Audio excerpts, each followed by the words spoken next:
Baik teman-teman, selamat siang. Jumpa lagi dengan saya, Raymond Pati, dengan channel SMA Negeri 1 Official. Video kali ini saya akan menampilkan bagi teman-teman mengenai sosialisasi pencegahan akan COVID-19, dan semoga video ini bisa menambah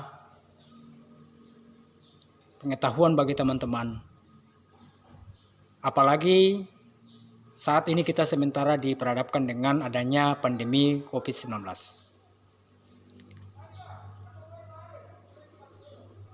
Selamat menyaksikan dan salam Nusantara. Corona ini penyakit yang disebabkan oleh coronavirus jenis baru. Dan biasanya pada saat seseorang yang terinfeksi virus corona, baik dia yang ada biasa disebut dengan OTG, orang tanpa gejala. Ada juga jika daya tahan tubuhnya menurun, dia akan menimbulkan gejala. Di sini gejalanya bisa berupa demam, batuk pilek, letih lesu, sakit tenggorokan, gangguan sesak pernapasan. Di sini virus corona ini dia menyerang saluran pernapasan. Saya tekankan lagi, dia menyerang saluran pernapasan. Justru itu kita dianjurkan untuk memakai masker. Jadi saya mohon untuk adik-adik semua, Bapak Ibu, jika beraktivitas di luar rumah, tolong gunakan masker, karena kami di petugas kesehatan selalu sering-sering menganjurkan bahwa tolong pakai maskernya. Karena mungkin adik-adik beranggapan bahwa saya masih sehat. Ada yang bilang juga informasi virus ini bahwa bohongan. Jadi untuk kami dari pihak kesehatan, banyak kawan-kawan kami, rekan-rekan kami, bahkan sampai hilang nyawanya. Bahkan kemarin teman saya sendiri, dia ditempatkan di rumah sakit Wisma Atlet, dia meninggal dunia kemarin. Dia profesi perawat, masih muda. Jadi jangan bilang bahwa virus corona ini dianggap enteng. Ini dan di sini cara penularannya, dia dari droplet atau biasa disebut dengan cairan yang keluar dari hidung dan mulut. Tetesan cairan yang berasal dari pada saat kita bersin atau batuk. Kita dianjurkan bagaimana caranya untuk menghindari dari virus corona ini. Kita dianjurkan untuk jaga jarak. Kalaupun beraktivitas di luar rumah, kalau bisa jaraknya dijaga 1 meter sampai 2 kalau bisa, dan itu harus supaya kita bisa sama-sama sehat. Mungkin teman adik-adik di sini, Bapak Ibu beranggapan bahwa saya sehat, tapi bagaimana dengan adik-adik kita yang ada di rumah yang umurnya dan daya tahan tubuhnya masih sangat belum stabil kayak anak bayi begitu. Keluar di rumah, kita tidak tahu bahwa virus. Adik kita di rumah tiba-tiba kena. Siapa yang disalahkan? Kita tidak tahu, dan akan menjadi pekerjaan baru lagi. Terus kontak pribadi dengan sesama teman. Di sini hindari kerumunan seperti menyentuh atau jabat tangan. Kalaupun sekarang sudah ada yang namanya jabat tangan baru. Jabat tangannya bukan jabat tangan seperti ini, tapi dengan siku begini. Karena kalau pakai tangan, kalian tidak sengaja cerita walaupun pakai masker, pasti pada saat gatal garuk mata, perbaiki ini tidak jadi masalah. Tapi dianjurkan lagi untuk sering-sering cuci tangan menggunakan sabun di air yang mengalir, karena air yang mengalir ini dia langsung jatuh ke tanah. Kalau tertampung, kalian pakai lagi cuci tangan, kita tidak tahu air itu masih ada virusnya atau tidak, karena virus ini bisa hidup beberapa jam di tempat-tempat yang benda-benda mati. Mungkin di kursi, gagang pintu, pakaian yang adik-adik pakai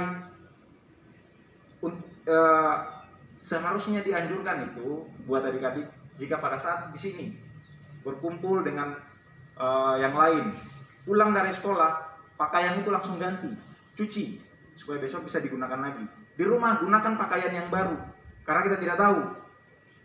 Mungkin teman-teman, adik-adik di sini, bapak ibu sekalian, cerita sama teman, tiba-tiba temannya bersin.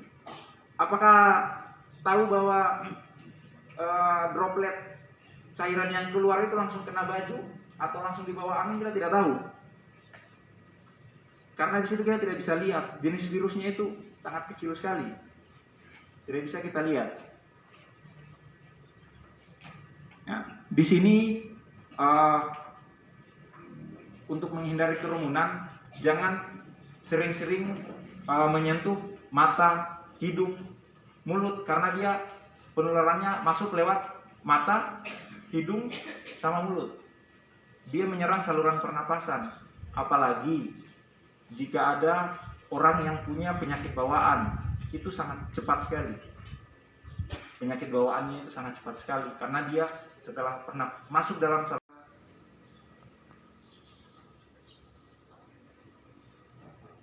Di sini ada juga yang dinamakan dengan ODP, orang dalam pemantauan. Di sini ada juga yang disebut dengan PDP, pasien yang dalam pengawasan. Di sini pasien yang dalam pengawasan ini yang sudah dinyatakan COVID-19 dengan hasil pemeriksaan laboratorium yang disebut dengan RT-PCR. Itu saya tekankan lagi, jika teman-teman ada yang melakukan perjalanan sekarang ini rapid ada dua, rapid antibody dan rapid antigen. Rapid antibody yang diambil sampelnya adalah darah. Di situ dilihat antibodinya kita bekerja atau tidak. Tapi itu teman-teman, adik-adik sekalian, bapak ibu sekalian, jangan salah paham bahwa kalau dia rapid antibodinya positif itu belum tentu dia COVID, karena antibodinya bekerja. Jadi disarankan untuk istirahat, isolasi mandiri di rumah. Ada juga yang namanya rapid antigen. Rapid antigen ini sampelnya yang diambil, yang biasa kita lihat di televisi itu diambil dari saluran pernapasan. Dan yang terakhir itu dia RT-PCR. RT-PCR ini dia hasilnya menunggu 2-3 hari, bahkan 1 minggu. Dia sampelnya diambil dari hidung sama dari tenggorokan. Nah, di sini 3 utama yang kami tekankan: memakai masker, menjaga jarak, sama sering-seringlah mencuci tangan menggunakan sabun di air yang mengalir.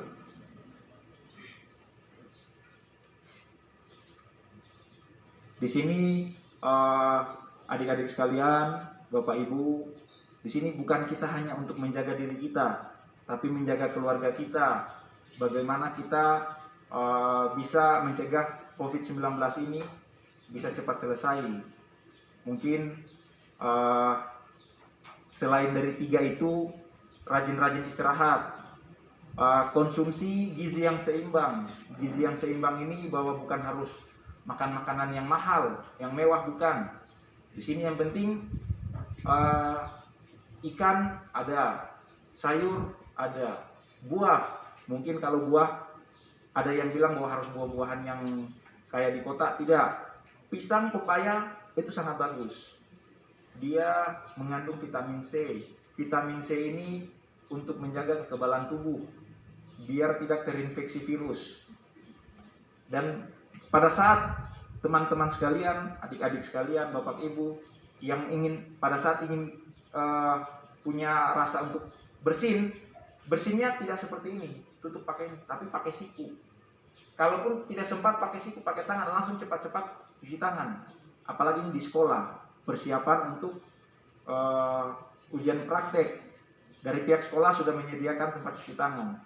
Jika pada saat tiba-tiba adik-adik sekalian di sini ingin bersin, tidak sempat pakai siku, pakai tangan pun bisa, tapi langsung cuci tangan. Jangan langsung sentuh meja, sentuh pena, jangan. Langsung cuci tangan. Karena kita tidak tahu penyebarannya seperti apa. Dan terakhir tadi pagi saya dapat informasi sudah ada yang namanya virus jenis baru COVID-19 ini yang sudah berkembang lagi. Tapi belum ditahu dia di sini dia lebih berbahaya atau apa. Dan ini baru ditemukan di luar negeri. Kita tidak tahu kapan lagi masuknya, dan mudah-mudahan jangan masuk di Indonesia. Karena sudah banyak sekali makan korban. Untuk pencegahannya, seperti yang saya sudah bilang sebelumnya, saya tekankan kembali, memakai masker, mencuci tangan pakai sabun di air mengalir, menjaga jarak. Dan kalau bisa, ada tambahannya kalau dari saya, maka istirahat yang cukup, terus makan makanan yang bergizi. Rajin olahraga, karena dengan olahraga setidaknya kita bisa menjaga. Rajin olahraga ini 30 menit dalam sehari, entah mau main bola, mau lari, apapun itu, yang penting setidaknya keringat bisa keluar. Dan kalau bisa ditambahkan lagi minum vitamin. Kalau sempat yang punya vitamin, yang bisa mampu beli vitamin, minum vitamin. Kalau tidak, buah-buahan itu sudah cukup, karena dia sangat banyak sekali mengandung vitamin.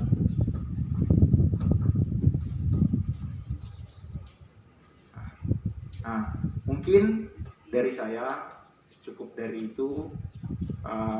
Selebihnya nanti sebentar kalau ada yang ingin bertanya, dapat informasi dari luar, kebetulan dan pada saat ini ada kami dari petugas kesehatan di sini, boleh bertanya informasi apapun itu yang berhubungan dengan COVID-19, silakan ajukan dan kami bisa untuk menjawabnya. Mungkin cukup dari saya. Selebihnya saya serahkan ke Maeda. Ya, terima kasih atas kesempatan yang diberikan oleh teman kami yang sudah memaparkan bagaimana cara pencegahannya, bagaimana penularannya, virus corona itu apa, dia masuk dari mana. Sebelum kita masuk dalam sesi tanya jawab, sebaiknya kita beralih kepada pembicara yang kedua supaya ketemu yang akan membuang waktu. Pembicara yang kedua dia akan menjelaskan lebih detail tentang gejala klinis, bahkan pengobatannya, apa saja yang perlu didapat dalam COVID-19, orang yang kena COVID, bahkan vaksinasi. Yang sekarang orang lagi takut-takut apa suntik itu. Ya. Supaya tidak membuang waktu, saya persilakan kepada Ibu Dokter Dahatori. Kepada Ibu saya persilakan.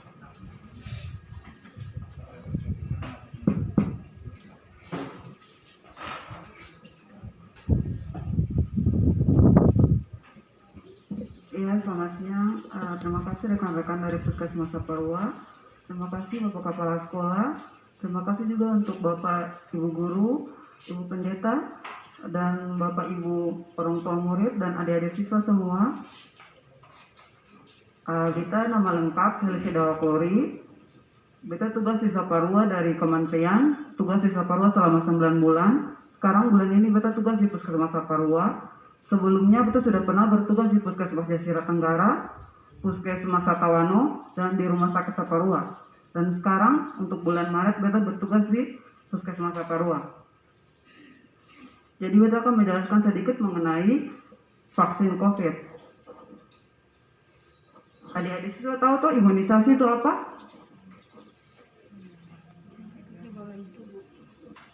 Ya, pasti semua tahu ya. Jadi imunisasi itu kita memberikan kekebalan tubuh untuk seseorang untuk bisa melawan virus, bakteri, atau mikroba lainnya.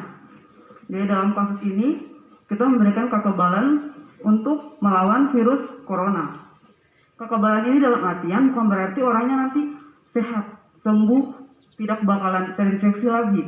Dalam artian kita mengurangi angka kesakitan dan angka kematian. Jadi orang yang nantinya kalau sudah divaksin bisa tidak sakit lagi atau bisa terinfeksi virus lagi tetapi tidak berat, tidak separah tanpa diberikan vaksin. Yang kedua, vaksin itu apa? Vaksin itu senyawa biologis di mana itu berisi antigen virus. Itu yang nanti diberikan ketika dilakukan imunisasi. Kapan Indonesia pertama kali melakukan vaksin? Ada yang tahu? Siapa yang tahu, coba angkat tangan. Waduh, bagaimana sih, ada yang punya gadget, sih ada nonton berita. Presiden Jokowi divaksin pertama kali tanggal berapa? Aduh, terlalu fokus ujian nasional atau bagaimana nih? Ada yang tahu, coba angkat tangan. Presiden Jokowi divaksin tanggal berapa? Waduh, beda kecewa nih. Parah semua. Ada yang tahu atau malu-malu? Sudah, kalau tidak tahu ya, PR untuk semua aja. Supaya tahu informasinya, Presiden Jokowi divaksin pertama kali, itu orang pertama yang divaksin pertama kali di Indonesia. Divaksin pertama kali tanggal berapa? Itu harus tahu. Informasi terkini itu siswa harus tahu. Kan habis lulus SMA akan berlanjut lagi tuh mau sekolah ini. Harus tahu informasi terkini. Ya, lanjut.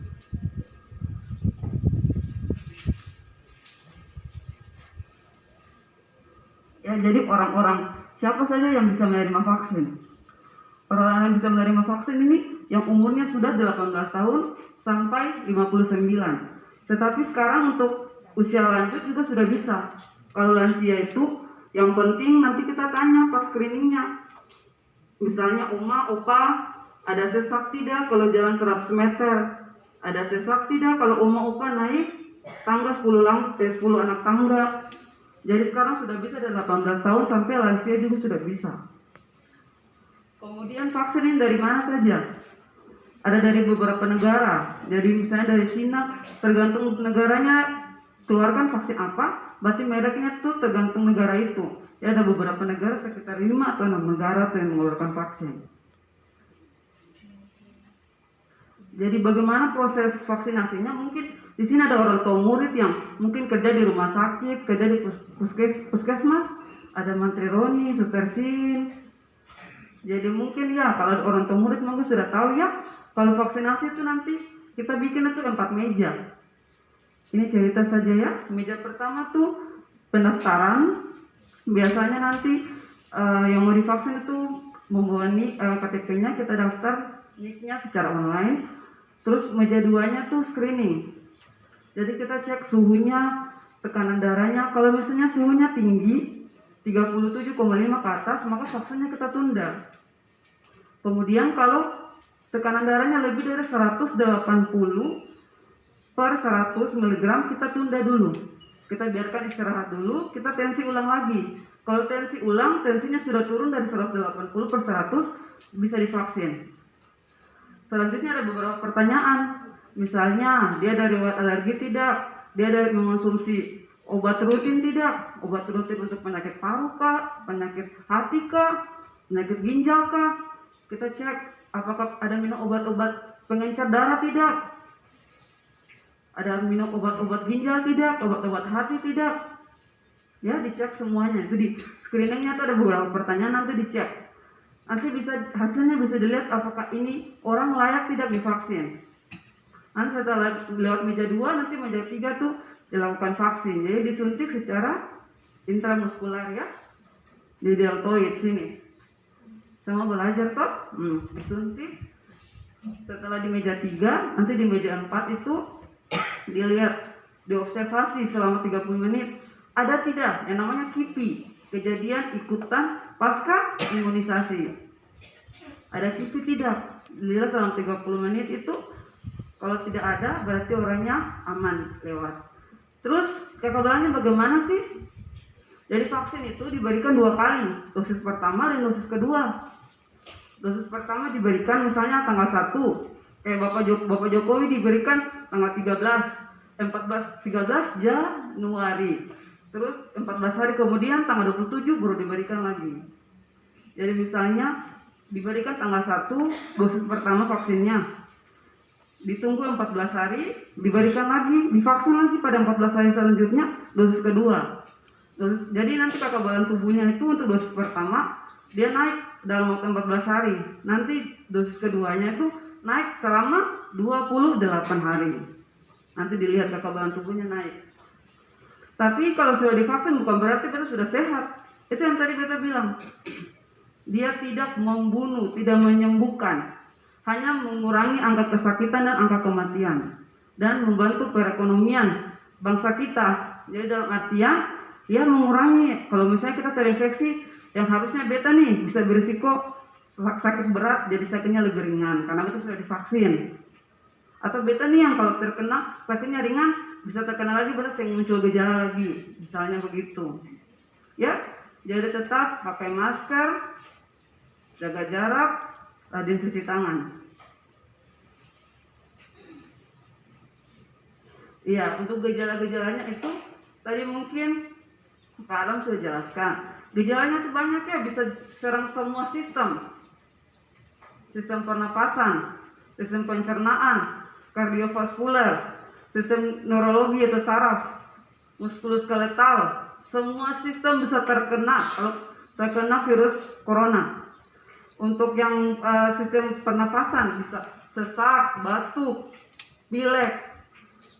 Untuk jantung bisa bikin takikardi, untuk saluran cerna bisa bikin diare, sakit perut. Jadi virus corona bisa kena semua sistem. Kalau untuk saraf bisa bikin orang tidak sadar. Untuk muskuloskeletal bisa bikin nyeri tulang, nyeri otot. Jadi virus ini bisa menyerang seluruh sistem. Pengobatannya bagaimana? Tidak ada obatnya. Jadi kalau misalnya ada orang yang masuk ke rumah sakit, di rapid test antibody reaktif, pindah ke rapid antigen positif, pindah ke swab PCR positif, tidak ada obatnya. Jadi beta sebagai dokter kalau ketemu pasien begitu di rumah sakit, tugas beta adalah kasih obat namanya simptomatik. Jadi obat berdasarkan gejala. Misalnya dia sesak, beta kasih obat hanya untuk sesak. Batuk, beta kasih obat hanya untuk batuk. Untuk itu demam, beta kasih obat untuk demamnya. Untuk itu ada vaksin, karena tidak ada obatnya. Jadi untuk itu harus dicegah dengan pakai masker, jaga jarak, dan cuci tangan, dan divaksin. Jangan bilang kata beta takut vaksin, beta takut vaksin. Ini semua sudah divaksin, dan tidak divaksin. Kalau divaksin, beta divaksin. Ada beberapa pegawai rumah sakit yang duduk di sini juga semua sudah divaksin. Jadi tidak perlu takut. Untuk orang tua murid juga tidak usah takut. Jadi mungkin begitu.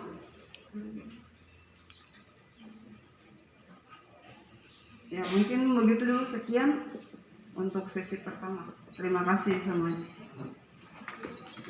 Ya, terima kasih dokter yang sudah memberikan penjelasan yang begitu detail bagi kita di siang hari ini. Supaya bagaimana kita menjaga kehidupan kita masing-masing. Dulu kita menjaga kalau kita sebagai orang beriman, kita menjaga iman kita supaya kita bisa masuk kerajaan surga. Tapi sekarang bukan orang jaga iman, jaga imun tubuh lagi. Jadi dua yang harus dijaga, iman dan imun tubuh. Jadi kalau siapa pun iman, dia kuat, imun tubuh pasti kuat. Tapi kalau siapa yang iman tidak kuat, imun tubuh pasti akan menurun. Dua ini jalan seimbang dan selaras. Jadi kita akan masuk dalam sesi pertanyaan. Kita hanya kasih 4 pertanyaan. Dari kiri 2 dan dari kanan 2. Supaya kita ada timbal balik. Supaya atau dari sini atau dari tim medis juga bisa tahu. Mengerti kasih adik-adik bahkan ibu-ibu. Sebab di Saparua tingkat COVID sangat meningkat. Hari-hari ini banyak masyarakat bilang tidak ada COVID, tapi buktinya COVID ada. Buktinya COVID ada. Orang bilang COVID itu parlente, tapi waktu dibilang COVID parlente, bantuan datang dia dapat. Tapi ingat baik, siapkan diri kita masing-masing. Kalau kita tidak mau divaksin, peraturan pemerintah sudah keluar, yang tidak divaksin tidak bisa dapat bantuan lagi. Terbukti di negara Israel, yang tidak divaksin tidak diberikan makanan. Makanya kita semua punya media ada. Buka di YouTube masing-masing, bisa baca. Jangan cuma nonton hal-hal yang tidak membawa kita kepada arah yang baik. Jadi adik-adik yang ada sekarang, kalau mau praktek nanti di luar pun nanti di rapid. kalau dari luar. Kalau mau keluar Ambon itu akan rapid. Kalau kedapatan yang antibodinya reaktif, maka dia akan diisolasi 14 hari. Kemarin di Puskesmas Boy ada yang kedapatan dan isolasi 14 hari. Itu bukan dia COVID, tapi imun tubuhnya yang menurun seperti penjelasan yang tadi disampaikan oleh Promkes dan Ibu Dokter. Ya, tidak buang waktu, saya persilakan dari sisi kiri atau dari kanan ada yang mau bertanya seputar COVID dan vaksin.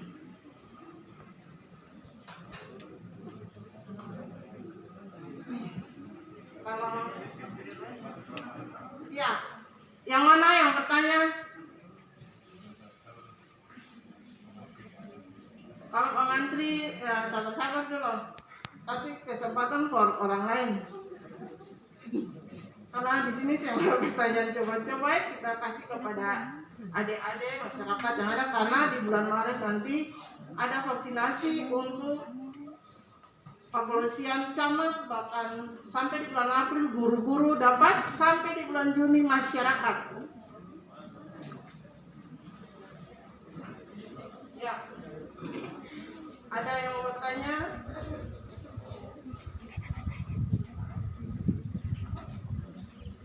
Ya.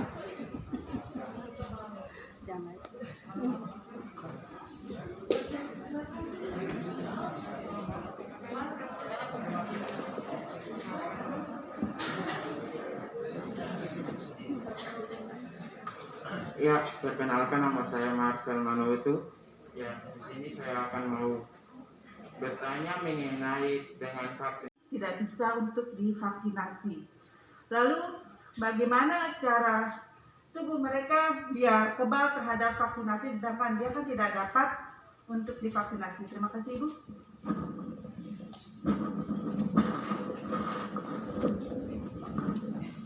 Ya, terima kasih. Penanya yang kedua sangat baik. Vaksinasi, efek dan efek samping dari vaksinasi.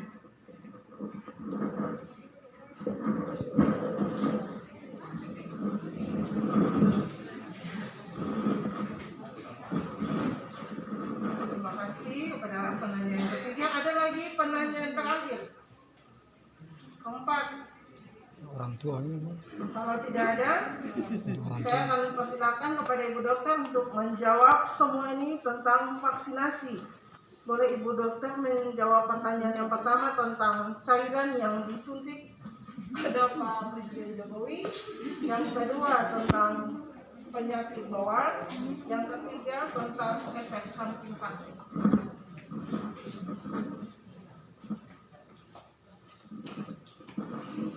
Terima kasih untuk pertanyaan. Tadi harusnya perkenalkan nama dulu. Ada yang tadi tanya nama siapa? Marcel. Kelas berapa nih? Kelas 12 IPA. Oke, Marcel bertanya tadi vaksin yang dikasih kepada Bapak Presiden. Iya. Jadi yang dikasih itu dari Cina, merek Sinovac. Vaksinnya itu ya berisi antigen virusnya. Itu bukan cairan biasa, namanya vaksin berarti senyawa biologi yang isinya antigen virusnya. Ya, virusnya sudah dimatikan, jadi kasih masuk ke dalam. Ya, sudah? Lanjut dulu ya, sesi 2. Yang kedua, pertanyaan dari Ibu, boleh tahu ingat Ibu siapa? Ibu Astrita? Ya, Ibu Astrid pertanyaan mengenai yang punya penyakit bawaan. Jadi nanti di screening itu tidak ada pertanyaan punya penyakit bawaan. Mungkin yang Ibu udah maksud itu penyakit bawaan itu seperti asma. Ya, kalau asma itu memang penyakit hosa yang orang bilang hosa dari bayi, dari kecil-kecil. Tapi kalau di screeningnya itu nanti ditanya ya Bu ya, misalnya dia sesak tidak. Kalau misalnya tidak ada sesak dalam 7 hari terakhir bisa divaksin. Beta riwayat asma Ibu. Beta riwayat asma, beta riwayat dermatitis alergi, beta riwayat rinitis alergi. 3 penyakit bawaan, beta divaksin. 3 penyakit bawaan dari lahir beta punya, tapi beta divaksin. Beta padahal resiko alerginya sangat tinggi, tapi beta divaksin. Kemudian nanti di screeningnya tuh ada pertanyaan, misalnya ada riwayat gula tidak, riwayat hipertensi tidak, itu kan mengonsumsi obat rutin ya ibu, tetapi itu bisa divaksin kalau terkontrol. Justru kalau saya masih minum obat rutin terkontrol itu bisa diberikan vaksin. Yang mungkin tidak diberikan itu misalnya dia infeksi virus pada hati, pada hati, itu kan ada minum obat khusus mengontrol virusnya, itu memang tidak bisa diberikan. Misalnya dia ada kelainan darah, ya bu, misalnya ada penyakit autoimun, ya minum obat rutin yang seperti itu tidak bisa. Tapi kalau cuma kolesterol, asam urat itu mah aja bisa. Tapi obat rutin yang bagaimana yang tidak bisa? Ya. Terus bagaimana untuk yang tidak divaksin? Ya mau divaksin dan tidak divaksin sama, tetap pencegahannya pakai masker, cuci tangan, jaga jarak. Karena sudah divaksin belum tentu juga sehat, belum tentu juga terhindar, hanya mengurangi angka kesakitan. Ya Ibu Astrid. Ya, pertanyaan ketiga dari Adi Mei. Ya, efek samping. Ya, Adi Mei tanya tentang KIPI, kejadian ikutan pasca imunisasi. Ya, jadi paling banyak itu mengantuk. Ada mengantuk, nyeri kepala, kram pada tempat suntik, nyeri pada tempat suntik, sampai yang paling berat itu bisa alergi, reaksi anafilaksis. Ya, betul nih bisa risiko anafilaksis, tapi puji Tuhan aman, sentosa sampai sekarang. Hanya harus berdoa. Ya, adimnya jadi banyak. Yang paling sering itu orang mengeluh tuh mengantuk sama nyeri dan kram pada tempat suntikan. Ya mungkin sementara begitu. Terima kasih. Ya, terima Baik teman-teman, Anda baru saja menyaksikan sosialisasi tentang COVID-19. Semoga apa yang telah Anda nikmati dan Anda menonton, semoga itu bermanfaat bagi Anda sekalian. Sekian dan salam Nusantara.